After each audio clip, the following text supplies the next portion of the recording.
Hey, Internet, Red here.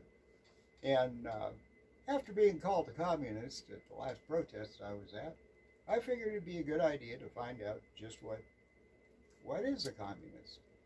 So I went and read the Communist Manifesto and made a few notes. Now, to be fair, I am a liberal, also a gun owner. Yeah, guns are machines, and I love machines. Machines are cool. Anyways, little historical context is necessary to understand Marx. Number one, he was writing before the American Civil War and shortly after the French Revolution and the Communist Uprising. Also after the Luddite Uprising, where English weavers were upset with the new industrial scale mills that were putting them out of work. So, you know, you got to keep the times in perspective. There were still absolute monarchies, and a little bit remained of the old feudal system at this time. So, anyways, now, to be fair, another thing is that this was originally written in German. So any hope of any particular nuance carrying over to the English translation is, you got to take that with a grain of salt. So anyways, getting right down to it here. Yeah, that was good. Okay, let's see. Well, okay, Carl got some stuff wrong. He stipulates that the bourgeois, which the translation of the bourgeoisie would be middle to upper middle class, replaced the feudal system. But there's a lot more nuance to it than that. They didn't actually replace it. But it's just like everything in history. It's far more complicated.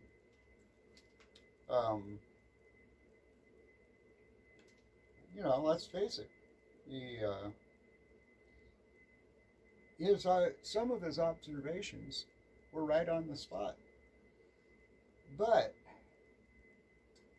it doesn't take long to realize that whenever possible, he tilted facts to make them suit his manifesto, and definitely had an axe to grind with the current system.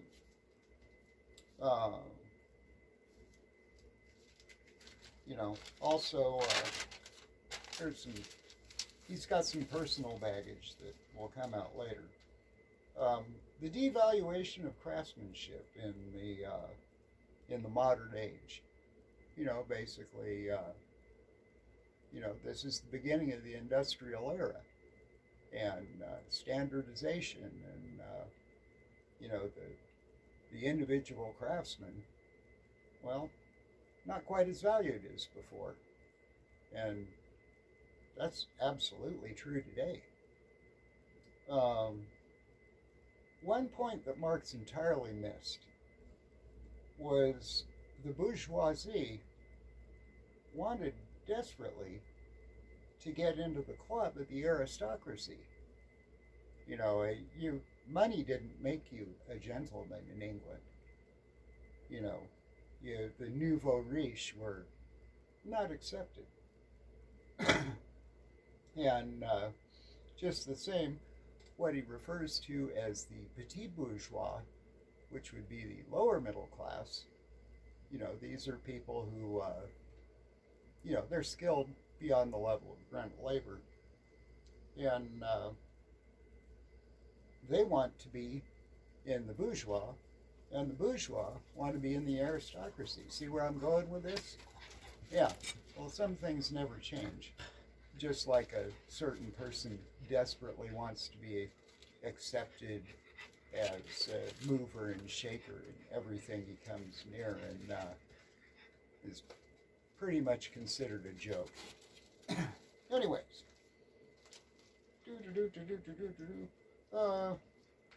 Marx does promote the overthrow of the bourgeois supremacy, which that's another word for somehow it would be fair if I took away everything that the middle class owned and gave it to the people. Well, that's a bunch of bullshit. We all know it's a bunch of bullshit. Marx promotes all capital becoming social property. Well, the whole social property thing gets really complicated because it's kind of like the national parks. The national parks, they're social property. They belong to all of us. But who's going to take care of them? This is where the whole thing falls apart. And that is where you need to have someone needs to be minding the store, piloting the ship, whatever. You know, use any analogy you want. But someone has to be in a position just a little bit higher to be able to call balls and strikes in the day-to-day running of society. Okay, yet another turn to the left into the abyss from Marx. Marx holds that the bourgeois goal is to hold the labor in de facto slavery by paying only enough to survive. Well, yes and no. We've all had good employment situations and bad employment situations. So, you know, that's not a universal truth.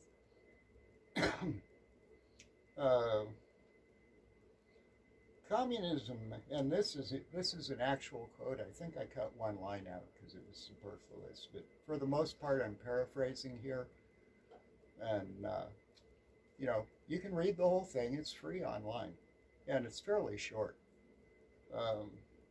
Communism deprives no man of the power to appropriate the products of society. All that it does is deprive him of the power to subjugate the labor of others by means of appropriation. That's a nice word salad there, isn't it? Okay, the bourgeois say all work will cease and laziness will overtake us. And Marx's reply to this is, if this were true, the bourgeois would go to the dogs out of sheer idleness, which there's an interesting side note to that, and that is the grandfathers of the great scientists, the nature philosophers, as they were called at the time. There was no such thing as a scientist at that time. They were nature philosophers. Well, who were these people? Well, these were people who had time to do research and find out things because they were not concerned with feeding themselves and keeping a roof over their head. These people were pretty well set. So, yeah, the whole concept of the idle rich kind of falls apart. And, you know, we know, of course, this led to what always happens in a totalitarian society where there's a war on intellectualism. And, yeah, because these intellectuals just happen to be all part of this upper class. So by just taking out all the intellectuals, then you eliminate this class divide. Well, what you end up with is a brain drain in a country that's so stupid that they end up doing like Cuba and having no one to turn to other than Castro for agricultural policies that were ill-conceived at best. So, let's see.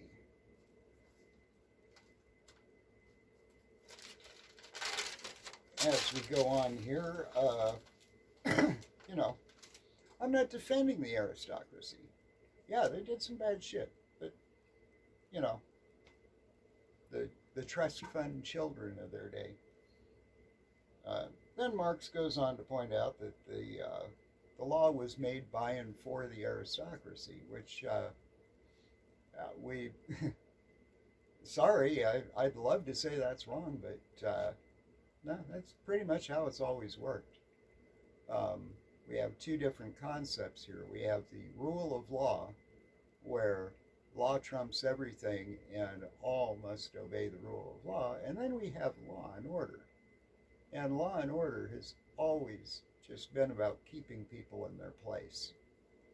And yeah, you can read into that whatever you want to, and you would be correct. Let's see. Marx goes on to express his obviously troubled family life, contending that the family is a construct divided solely to appropriate family holdings. You know, it's 100% financial and has nothing to do with actually whether or not you love the people who you just happen to share DNA with. DNA would be discovered over 100 years later. Let's see. Educational reform. Now this is an interesting one. Rescue education from the influence of the ruling class. Well, what that got translated into is purge all the intellectuals. We don't want people indoctrinated into actually knowing anything.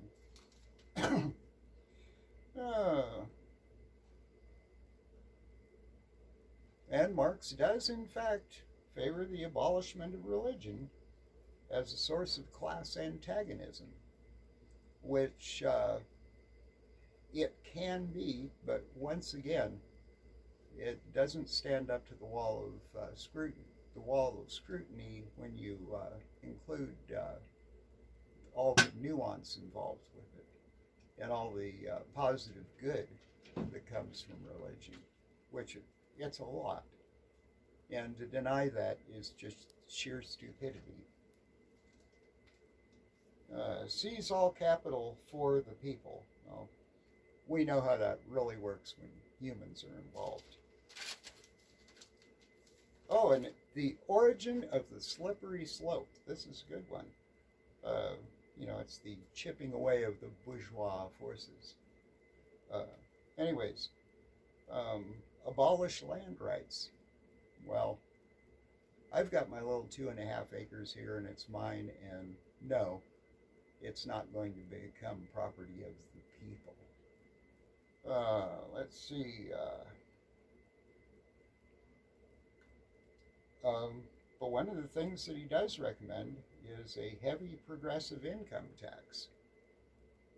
Now, if you wonder where some of these slippery slope arguments come into, a heavy progressive income tax, that sounds like you're going to tax the rich a little bit more. Okay, abolish inheritance? Absolutely not. That's bullshit. One of the things that has made America great is something called generational wealth, which is where even if we are part of the petit bourgeois, as Marx would say, or the lower middle class, there's still a chance of passing something on to your children, which in my case happened. Okay, so let's see. Centralization of transport and communication. What we're talking about here is control. We're not talking about a better way of organizing things. This is a way to control people. And Anyone can see that. Let's see. Combine agriculture and industry to abolish the concept of town and country. I don't know what he was smoking, but I want some of it. Or maybe I don't want some of it. Abolish child labor. Free education for all children in public schools. Okay, these are two very good points. But once again, it's the slippery slope. If you do any of these things, people, the next thing you do, you're walking around with pictures of Chairman Mao. And you ain't going to make it with anyone anyhow. Let's see. Marx then goes on to argue that the aristocracy... Marx then goes on to accuse the aristocracy of throwing the poor a bone, which, in fact, that's happened on many occasions where Carnegie building a bunch of libraries. You've got a lot of instances of the bourgeoisie doing something for the proletariat, but Marx thinks of that as just throwing them a bone to keep them quiet, which in some cases, when the choice is give something to the people or the torches and pitchforks come out, you got to remember, this is just after the French Revolution. The people in power were a little bit on edge. Okay. And let's see.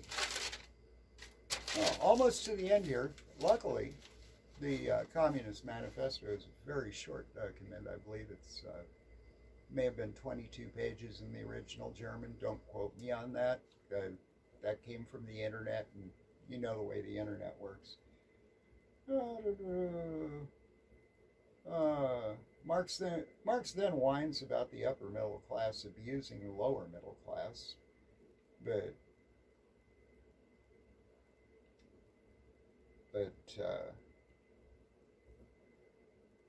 damn, I can't read my own writing. Oh, what the hell? I'm going to have to read the rest of the sentence just to get context.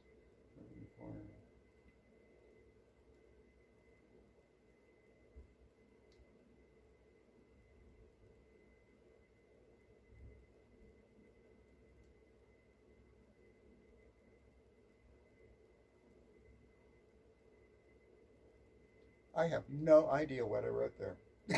But, you know, put it one way, he cares about as much for the working poor as the aristocracy does. Marx criticizes German socialism as if that was a real thing. They had some socialist ideas, and actually all that wonderful German engineering that they're known for that came out during the latter part of the 19th century and the Industrial Revolution had a lot to do with them making a conscious effort to educate their people.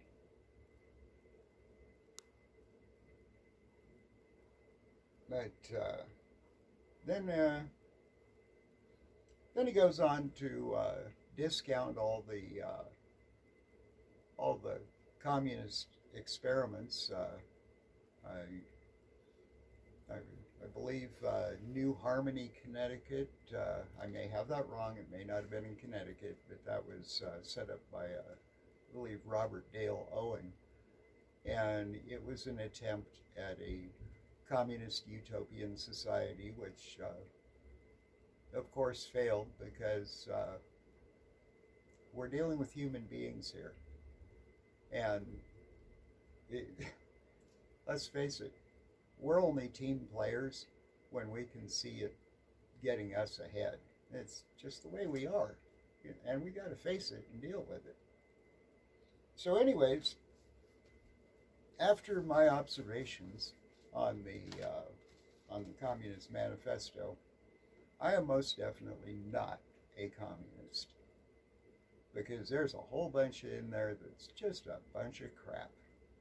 The closest I come to communism is my Mosin Nagant, which got that at a yard sale.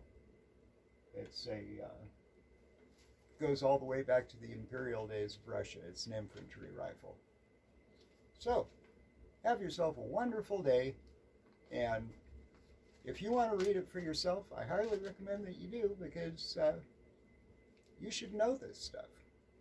And you might draw some different conclusions from your own reading than what I have.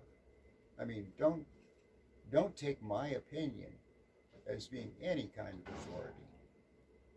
So, have yourself a wonderful day. Like and subscribe. And, hey, I'm going to go escape the heat. It's already 98 out here. That's just not tolerable. Bye.